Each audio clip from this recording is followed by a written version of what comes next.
Good morning students. आज का topic देखिए क्या है, Newton Raphson iterative formula for finding the inverse, square root etcetera. अगर आपको किसी नंबर का इनवर्स या स्क्वायर रूट फाइंड आउट करना है और उसके लिए आपको न्यूटन रेफसन आइटरेटिव फार्मूला निकालना है तो उसके लिए आप क्या करोगे। देखिए फर्स्ट देखते हैं हम सबसे पहले क्या है इनवर्स। ठीक है, अगर किसी नंबर का आपको इनवर्स फाइंड आउट करना है बाय न्यूटन रेफसन मेथड तो उसके लिए न्यूटन रेफसन मेथड क्या आएगा वो हम डिराइव कर रहे हैं। ठीक है, तो उसके लिए देखिए आप क्या करोगे। इसने क्या कहा, द रेसिप्रोकल और inverse of a number n can be considered as a root of this equation. और ये इक्वेशन कैसे आई वो मैं आपको बता देती हूँ। मेथड हर बार फिर आपको यही मेथड फॉलो करना है। ये इक्वेशन आप खुद निकाल सकते हो। आप पहले तो वो नंबर कंसिडर करोगे n जिसका आपको इन्वर्स या स्क्वायर रूट जो भी निकालना है। ठीक है, फिर उसके बाद जो निकालना है आप वो लोगे। जैसे फर्स्ट पार्ट इसमें इन्वर्स निकालना उस नंबर का, तो आप क्या लोगे, 1/n को x कंसिडर करोगे। ठीक है, हमेशा जिसके लिए आप फॉर्मूला निकाल रहे हो उसको x मान लोगे। जैसे यहाँ पर उस नंबर का आप इन्वर्स निकाल रहे हो तो 1/n आ जाएगा, उसके इक्वल टू x लेना है। ठीक है, फिर आपको यहाँ पर क्या करना है, n को n ही लेकर आना है। यानी कि यहाँ पर आपको n चाहिए तो आप इसका क्या कर दोगे, फिर से रेसिप्रोकल कर दोगे तो ये बन जाएगा n इक्वल टू 1/x। ठीक है, फिर 1/x minus n equal to 0। पहले x की टर्म आएगी फिर n आएगा इक्वल टू 0। ये इक्वेशन आपने बना ली। अब n का जो रेसिप्रोकल होगा वो इस नंबर को सेटिस्फाई करेगा ही करेगा। x को जब आप 1/n पुट करोगे तो n माइनस n 0 हो जाएगा ना, तो इसका क्या बन जाएगा, रूट बन जाएगा। तो हमेशा आपको इस टाइप की इक्वेशन इस तरीके से कंसिडर करनी है जो मेथड मैंने आपको बताया। ठीक है, अब इसको हम सोल्व करेंगे किससे, न्यूटन रेफसन मेथड से। तो हमारे पास ये इक्वेशन क्या बन गई, क्या होती थी, f of x equal to 0, तो एफ ऑफ एक्स क्या आ गया, 1/x माइनस n। फिर से न्यूटन रेफसन फॉर्मूले में हमें इसका डेरिवेटिव चाहिएगा तो हमने एफ डैश एक्स निकाल लिया, वो क्या आ जाएगा, -1/x²। फिर न्यूटन रेफसन मेथड लगाया हमने, इसमें हमने एफ ऑफ एक्स आई और एफ डैश एक्स आई की यहाँ से वैल्यू पुट कर दी। ठीक है, इसको सिंप्लीफाई किया, इसका एलसीएम लिया तो हमारे पास ये क्या आ गया है, न्यूटन रेफसन आइटरेटिव फॉर्मूला आ गया। किसके लिए, अगर हमें किसी नंबर का इन्वर्स फाइंड आउट करना है तो। ठीक है, इसी तरीके से सेकंड है स्क्वायर रूट। अब स्क्वायर रूट निकालना तो n हमने एक नंबर लिया, उसका स्क्वायर रूट क्या हो जाएगा, √n, उसको इक्वल टू क्या मान लिया, x। ठीक है, फिर n यहाँ पर चाहिए हमें इक्वेशन लाने के लिए तो दोनों तरफ क्या कर दोगे, स्क्वेयरिंग बोथ साइड। जैसे ही दोनों तरफ स्क्वेयरिंग बोथ साइड करोगे तो x स्क्वायर किसके इक्वल आ जाएगा, n के। तो इक्वेशन क्या बनेगी, x² minus n equal to 0। तो एफ ऑफ एक्स ये बन गया। आगे वही काम है बिल्कुल सेम, इसका डेरिवेटिव निकालोगे एफ डैश एक्स आ जाएगा। न्यूटन रेफसन फॉर्मूला लगाया, इसमें F of x F dash x की वैल्यू पुट की, उसका एलसीएम लेके सिंप्लीफाई किया तो ये हमारे पास न्यूटन रेफसन मेथड किसके लिए आ गया, स्क्वायर रूट के लिए। अब आपको हर एक पार्ट में ऐसे ही करना। अगर इन्वर्स स्क्वायर रूट निकालना है, इन्वर्स स्क्वायर रूट का मतलब पहले n का स्क्वायर रूट करोगे और फिर उसका इन्वर्स लोगे, तो यानी कि x किसको मानोगे, 1/√n को। ठीक है, यहाँ पर n चाहिए तो पहले हमने स्क्वेयरिंग बोथ साइड कर दिया और फिर क्या ले लोगे, रेसिप्रोकल। ठीक है, तो 1/x² और n को इधर ले आओगे -n इक्वल टू 0। तो ये हमारे पास क्या बन गया, एफ ऑफ एक्स। आगे फिर वही काम करना है, इसका डेरिवेटिव निकालोगे, f of x i f dash x i की वैल्यू निकालोगे, न्यूटन रेफसन फॉर्मूले में पुट करोगे, सिंप्लीफाई करोगे तो फॉर्मूला आ जाएगा। ठीक है, इसी तरीके से अगर pth रूट के लिए जनरल फॉर्मूला निकालना है तो क्या करोगे, pth रूट का मतलब n⁻⁴ 1/p। ठीक है, तो उसको क्या मानोगे, x। अब n चाहिए तो दोनों तरफ पावर p कर दोगे तो x⁻⁴ इक्वल टू n हो जाएगा। तो इक्वेशन बन जाएगी x⁻⁴ minus n equal to 0। इसको एफ ऑफ एक्स मानोगे। आगे वही मेथड आपको इसी तरीके से फॉलो करना है। General formula for reciprocal of pth root है तो यहाँ पर x किसको मानोगे, 1/n⁻⁴ को। ठीक है, फिर ये जैसे मैंने बताया उसी तरीके से इक्वेशन लेकर आओगे, इसको एफ ऑफ एक्स मानोगे, सेम तरीके से आपको ये फॉर्मूला डिराइव करना है।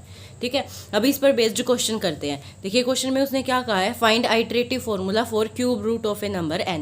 एक नंबर n है, उसके क्यूब रूट के लिए फॉर्मूला निकालना है। ठीक है, इन जनरल मैंने जैसे pth रूट के लिए बताया ऐसे ही क्यूब रूट के लिए निकालना है। और दूसरा पहले तो फॉर्मूला निकालना है, उसी तरीके से जैसे मैंने पीछे आपको सारे फॉर्मूले ड्राइव करने सिखाए उसी तरीके से निकालना है। दूसरा फिर उस फॉर्मूले की हेल्प से 5 का क्यूब रूट निकालना है, यानी कि n की वैल्यू यहाँ पर क्या दे दी, 5 दे दी, बस इतना ही फर्क है। और रूट कहाँ तक निकालना है, अप टू 3 डेसिमल प्लेसेस तक। ठीक है, करेक्ट होना चाहिए।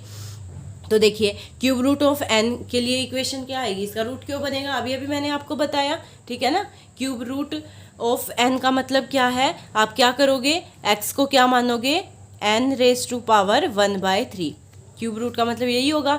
अब दोनों तरफ क्या कर दोगे, क्यूबिंग बोथ साइड, तो एक्स क्यूब किसके इक्वल आ जाएगा, एन के इक्वल आ जाएगा। तो इक्वेशन क्या बनेगी, x cube minus n equal to 0। इसको एफ ऑफ एक्स मानोगे, एफ डैश क्या आएगा 3x²। न्यूटन रैप्सन फॉर्मूले में इनकी वैल्यूज पुट करोगे तो ये आपके पास फॉर्मूला किसके लिए आ जाएगा, एलसीएम लेके सिंप्लीफाई करने के बाद ये फॉर्मूला किसके लिए आ गया, एन के क्यूब रूट के लिए फॉर्मूला डिराइव कर लिया। अब सेकंड पार्ट में हमें क्या करना है, 5 का क्यूब रूट निकालना है। तो एन की वैल्यू यहाँ पर क्या ले लोगे, 5 ले लोगे। तो इक्वेशन बन जाएगी एक्स क्यूब माइनस एन की जगह क्या रख दिया 5, तो एफ ऑफ एक्स बन गया एक्स क्यूब माइनस 5।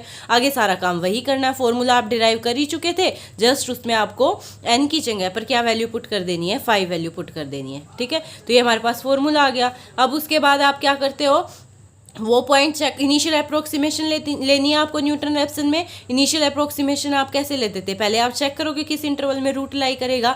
तो हमने क्या किया, इसमें एक बार 1 वैल्यू पुट करके देखिए और एक बार 2। जब 1 पुट करोगे तो एफ ऑफ 1 क्या आएगा, 1 माइनस 5 यानी कि -4, और जब 2 रखोगे तो 8 माइनस 5 क्या आएगा 3, यानी कि 1 पर वैल्यू क्या आ रही है फंक्शन की नेगेटिव और 2 पर क्या आ रही है पॉजिटिव। तो इसका मतलब रूट किस इंटरवल में लाई करेगा, ओपन इंटरवल 1 से 2 के बीच में लाई करेगा। ठीक है, अब वो किसके ज़्यादा पास होगा इनिशियल अप्रोक्सीमेशन के लिए, मैंने आपको क्या बताया था, आप क्या देखोगे फंक्शन की वैल्यू, कौन सी वैल्यू 0 के ज़्यादा पास है, तो रूट उसी के ज़्यादा क्लोज आएगा। ठीक है, और उसी को हम इनिशियल अप्रोक्सीमेशन चूज करेंगे। तो यहाँ पर देखिए -4 और 3 कौन सा 0 के ज़्यादा पास है, 3, तो इसका मतलब एफ ऑफ 2 मोर क्लोजर है 0 के in comparison to f of 1, तो इसीलिए रूट किसके पास लाई करेगा, नियर टू 2। तो इनिशियल अप्रोक्सीमेशन यहाँ पर आप 2 ले सकते हो। देखो इस क्वेश्चन में उसने 1.7 ले ली, क्यों ले ली, क्योंकि ये रूट के और भी ज़्यादा पास है, खुद से चूज करते हो ना आप ये वैल्यू, तो 2 की बजाय उसने 1.7 ले ली, क्योंकि आपकी जो अप्रोक्सीमेशन है, नंबर ऑफ अप्रोक्सीमेशंस वो कम लगे, क्योंकि ये रूट के और ज़्यादा पास वैल्यू ले लिया आपने। आप इस क्वेश्चन को 2 से भी ले सकते हो, बस आपकी कैलकुलेशन बढ़ जाएगी, आपकी नंबर ऑफ आइट्रेशंस बढ़ जाएंगी, आंसर उससे भी आएगा। ठीक है, और आंसर 1.7 से भी आएगा। फर्क क्या पड़ा ये लेने से, आपकी नंबर ऑफ आइट्रेशंस घट गई हैं। ठीक है, उससे आपको ज़्यादा आइट्रेशंस लगती, इतना ही फर्क है। फिर काम आगे वही करना है, जैसे मैंने आपको बाकी न्यूटन रैप्सन मेथड के क्वेश्चन बताए थे। पहले x1 निकालना है, x1 निकालने के लिए फॉर्मूले में फॉर्मूला आप निकाल ही चुके थे, इसमें x1 निकाले तो i को 0 पुट करोगे तो x1 इक्वल टू क्या आ जाएगा 1/3 2x0 plus 5/x0 square, x0 की वैल्यू आपने लिया 1.7, वो सारी वैल्यूज इस फॉर्मूले में पुट कर दोगे, क्योंकि क्यूब रूट के लिए आपने यही फॉर्मूला निकाला है, इसमें पुट कर दोगे तो x1 की वैल्यू आ जाएगी। ठीक है, x1 की वैल्यू क्या आ गई है आपके पास 1.710। उसके बाद x2 निकालना है, तो फॉर्मूले में i को 1 पुट कर दोगे तो यहाँ पर x1 आएगा, x1 की ये वाली वैल्यू आप यूज़ करोगे और इसको सिंप्लीफाई करोगे तो आपके पास आ गया 1.7098। ठीक है, अब अप टू 3 डेसिमल प्लेसेस तक ही आपको करेक्ट वैल्यू चेक करनी है, और ये कितनी आई है 4, तो इसको भी मैं 3 में कन्वर्ट कर देती हूँ। 8 है तो यहाँ पर 5 या 5 से ज़्यादा तो एक ऐड हो जाता है, तो 8 है क्योंकि, तो ये 9 का 10 बन जाएगा, तो वैल्यू बन जाएगी 1.710 ये भी। ठीक है, अप्रोक्सीमेटेड वैल्यू ये भी 1.70 आई और ये भी, दोनों सेम आई है, और वहीं पर हम प्रोसेस को स्टॉप कर देते हैं क्योंकि दोनों वैल्यू सेम आई हैं। तो इसका मतलब आंसर क्या आएगा 1.710 अप टू 3 डेसिमल प्लेसेस तक दोनों वैल्यू सेम आई हैं, तो इसका मतलब रूट करेक्ट वैल्यू रूट की अप टू 3 डेसिमल प्लेसेस तक यही आ जाएगी। तो देखिए 1.7 वैल्यू लेने से हमें क्या फ़ायदा मिला, हमें 2 ही अप्रोक्सीमेशन में काम चल गया हमारा। ठीक है, और आइट्रेशंस लगानी ही नहीं पड़ी, लेकिन अगर आप 2 लेते तो आपकी नंबर ऑफ बस आइट्रेशंस बढ़ जाती। ठीक है, लेकिन आंसर उससे भी आता, तो इतना ही फ़र्क है।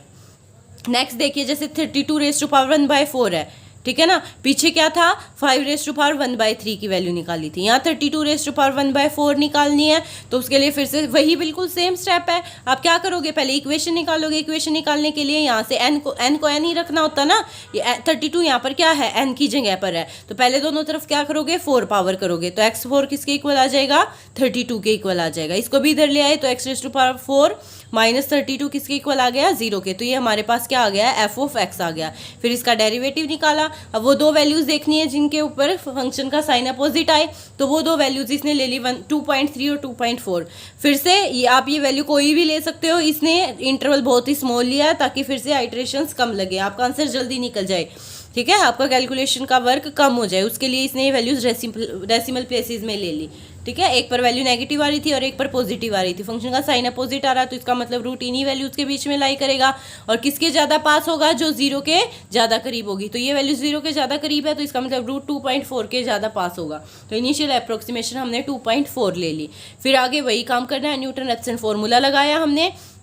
ठीक है। न्यूटन रैप्सन फॉर्मूला लगाने के बाद पहले निकाला हमने, फॉर्मूले को डिराइव किया, और उसके बाद ये क्वेश्चन को बिल्कुल उसी तरीके से कर सकते हो जैसे मैंने पहले पिछला लास्ट क्वेश्चन कराया, उस तरीके से आपको ये क्वेश्चन करना है, बिल्कुल उसी तरीके से। तो पहले तो आपको फॉर्मूला डिराइव करना है और फिर इसमें वैल्यूज पुट करनी है। पहले आई को 0 रखोगे तो x1 आएगा और यहाँ पर x0 आएगा, x0 की वैल्यू 2.4 लेनी है। उसी तरीके से फिर x2 निकालोगे, जब वैल्यू सेम आने लग जाए वहाँ पर आप रोक दोगे। जैसे ये दोनों वैल्यूज x2 और x3 की सेम आ गई तो इसका मतलब root up to 3 decimal places तक ये वैल्यू आ जाएगी। इस तरीके से आपको रूट निकालना है इक्वेशन का बाय न्यूटन रैप्सन फॉर्मूला।